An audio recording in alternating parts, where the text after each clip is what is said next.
आदित्योऽर्को रविर्भानुर्भास्करश्च दिवाकरः मार्ताण्डः सविता हेले तीक्ष्णं शर्मिहिरो रविः।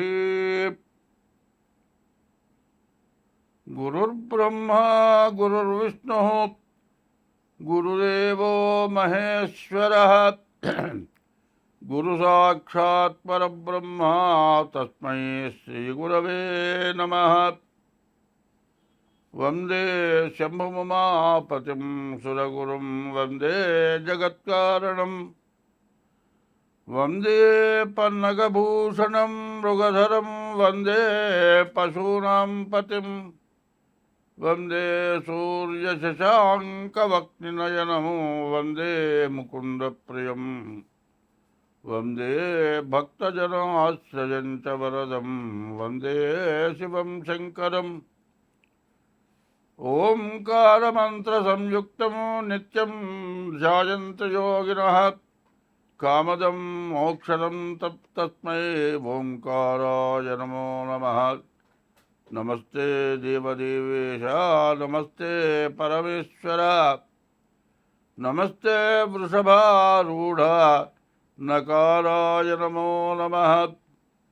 महादेवं महात्मानं महापातकनाशनो महापापकर्मं वन्दे मकाराय नमो नमः। 2025 సంవత్సరం మే నెల. ఈ నెల మేషరాశి ఫలితాలు చెప్పుకుందాం. ఈ మేషరాశిలో ఈ నెలలో గ్రహాల మార్పులు చాలా వచ్చినాయి. ఏమిటాయంటే గురువు 14వ తారీఖు రాత్రి 10:36 వృషభ రాశి దగ్గర నుంచి మిథున రాశికి వస్తున్నాడు.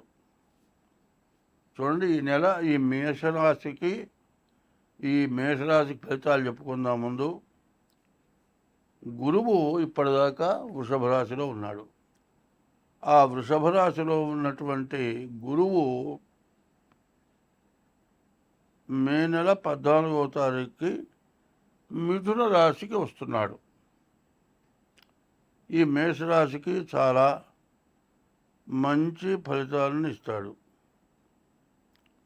అట్లాగే ఇదే మే నెలలో ఈ గురువు ఎప్పుడు కూడా ఒక సంవత్సరం పాటు ఒక రాశిలో ఉంటాడు. ఆయన అతిచార మీద మిథున రాశికి రావటం చాలా విశేషం.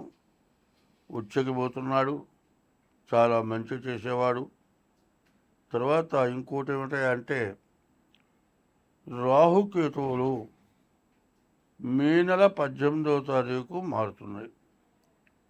ఈ మే నెల 18వ తారీఖు రోజున ఈ రాహుకేతువులకు ఎక్కడ వస్తున్నారు?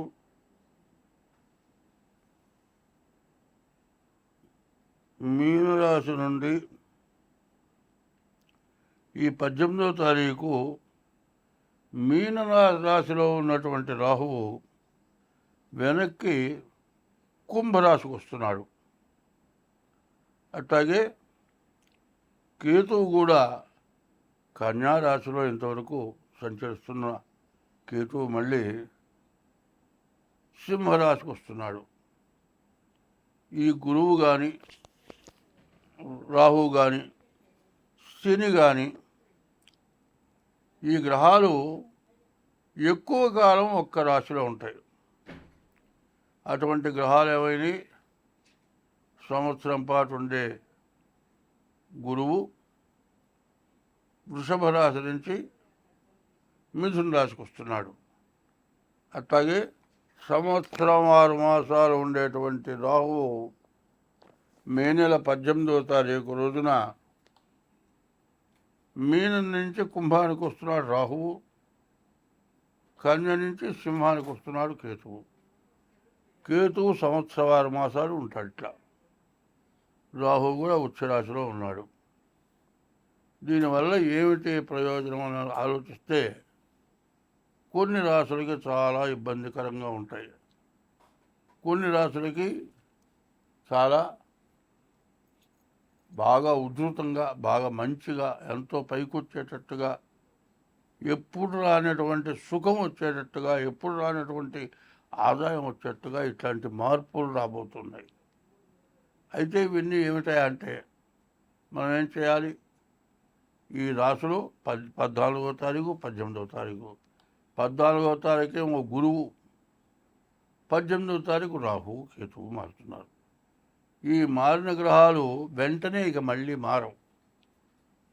గురువు 6 నెలల పాటు అట్లాగే ఉంటాడు. అట్లాగే రాహుకేతు కూడా సంవత్సరం 6 మాసాలు ఉంటాడు. ఎప్పుడూ కూడా ఈ గ్రహాల వల్ల గోచారం బాగా ఇబ్బందికరంగా ఉంటుంది. గోచారమే కాదు, గ్రహచారం కూడా కొన్ని రకాలుగా ఇబ్బంది ఉంటుంది. కాబట్టి ఈ చెప్పింది ఇప్పుడు మేషరాశి సంగతి చెప్పాను. ఈ మేషరాశిలో గురువు రాహువు మారే విషయం చెప్పాను. దీన్ని మేషరాశి వరకు నుండి మీనరాశి వరకు మొట్టమొదటి ఇప్పుడు చెబుతున్నది వేసుకోవాలి. ఏమిటి? గురువేమో వృషభ రాశి నుంచి మిథున రాశికి 14వ తారీఖు మారుతున్నాడు. అట్లాగే రాహువు కేతువు మే నెల 18వ తారీఖుకి రాహువేమో మీనం నుంచి కుంభానికి, కేతువేమో కన్య నుంచి సింహానికి మారటం జరుగుతుంది. దీనివల్ల రకరకాలైన సమస్యలు వస్తాయి. ఈ సమస్యలు ఒక్క రకంగా చెప్పడానికి వీలు కాదు. అందులో శనేమో 2 సంవత్సరాలు 6 మాసాలు మారే శని మొన్న 30వ తారీఖుకి మీన రాశికి వచ్చాడు. ఈ శని కూడా 2 సంవత్సరాలు 6 మాసాలు మీనంలోనే ఉంటాడు. మరి జాతకాలు కూడా చాలా తారుమారుగా ఉండేటువంటి లక్షణాలు బాగా ఉన్నాయి. అందువల్ల ప్రతి వాళ్ళు కూడా మీ యొక్క డేట్ ఆఫ్ బర్త్ ద్వారా, పుట్టిన తారీఖు, నెల, సంవత్సరం ద్వారా జన్మలగ్నం వస్తుంది. ఆ జన్మలగ్నం చూపించుకోవాలి. గోచారం అంటే 25 వంతులే, జన్మలగ్నం బట్టి వచ్చేది 75 వంతులు. ఈ రెండు కలిసి జాతకం జరుగుతుంది. ప్రధానమైన గ్రహాలు 3 కూడా మారటం చేత చాలా సమస్యలు వచ్చేట్లుగా ఉన్నాయి. దేశానికి, ప్రపంచానికి కూడా సమస్యలు, ప్రతి మానవుడికి కూడా ఎక్కువ సమస్యలు వచ్చే లక్షణం బాగా కనబడుతోంది. ఇది బాగా గుర్తించాలి. ఇది గుర్తించి ప్రతివాడు కూడా మీ జాతకం చూపించుకోవాలి. ఎందుకంటే తారుమారైన తర్వాత ఆలోచన కాదు, ముందుగా ఆలోచించుకొని నేను చెప్పింది ప్రతి మేషరాశి దగ్గర నుంచి మీన రాశి వరకు కూడా ముందుగా ఇది కలపండి. ఈ యూట్యూబ్ వారికి ప్రత్యేకించి చెబుతున్నా. ఏ రాశికి ఆ రాశికి గురువుని గురించి కానీ, రాహుని గురించి కానీ, కేతువుని గురించి కానీ చెప్పటం ఇదే చెప్పాలి, వేరే చెప్పేది ఏమీ లేదు. కాబట్టి మరి ఈ తీసే యూట్యూబ్ వారు గురువు, శని, రాహువు, కేతువు ఈ 4 గ్రహాల వల్ల రకరకాలైన సమస్యలు, రకరకాలైన బాధలు, కుటుంబ యుద్ధాలు, కుటుంబంలో సమస్యలు, భార్యాభర్తలకి, తండ్రి కొడుకులకి, తల్లి కొడుకు కూతుళ్ళకి, అత్త మామలకి, అత్త కోడళ్ళకి, దేశంలో రాజకీయ నాయకులకి, మరి అధికార పార్టీలో కూడా ఉన్నటువంటి వాళ్ళల్లో వాళ్ళకి తేడాలు, ప్రతిపక్షం వాళ్ళు మరి అధికార పార్టీతో పేచీలు కాదండి. మన ఇండియాలోనే కేంద్రంలో, రాష్ట్రంలో గొడవలే కాకుండా ఇతర దేశాల నుంచి కూడా సమస్యలు వస్తాయి. వీటన్నిటిని కూడా జాగ్రత్తగా ఆలోచించి సర్దుకోవాలి.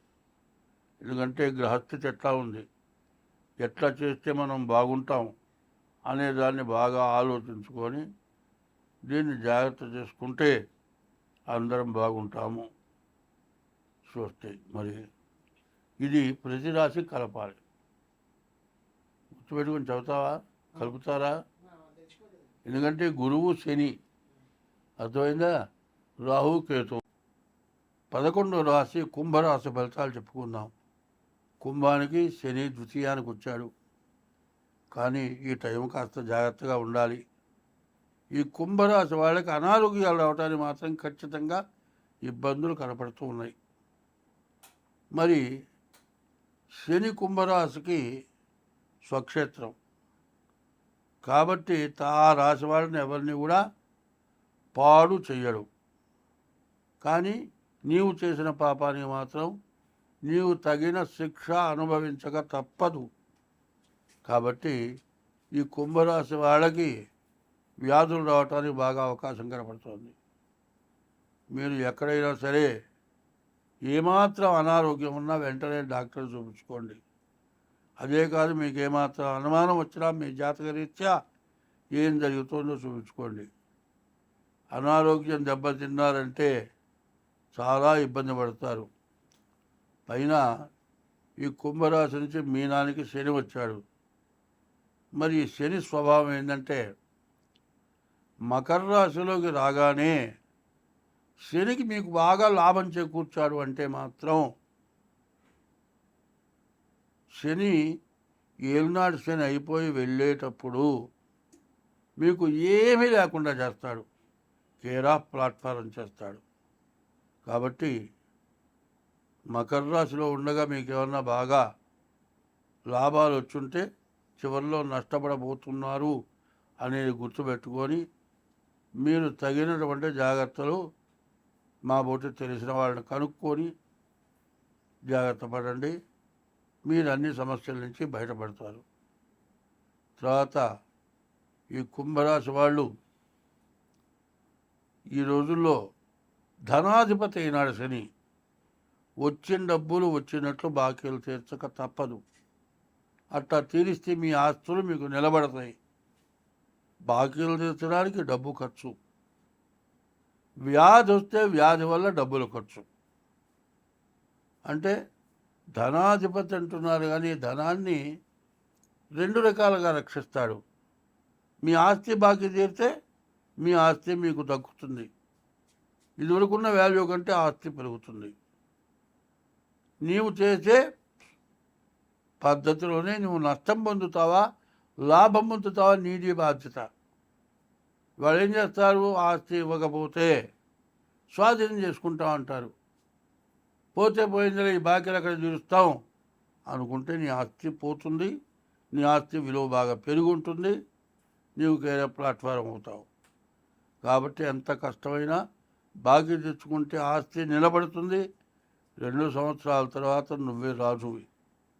కాబట్టి ఈ రాశివాడు ఎంత జాగ్రత్తగా ఉంటే అంత మంచిది. గురువు పంచమానికి వచ్చాడు, నీ బుద్ధి బాగుంటుంది. మరియు కుజుడు 6ంటికి వచ్చాడు. నీచలో ఉన్నా కూడా మీకు కుజుడు అనారోగ్యాల నుంచి బయటపడేస్తాడు. కాబట్టి ముందుగా మీ జాతకం చూపించుకొని ఏ టైం బాగుండలేదో ఆ టైంకి తగిన జాగ్రత్త పడండి. మీకు అన్ని విధాలా బాగుంటుంది. స్వస్తి.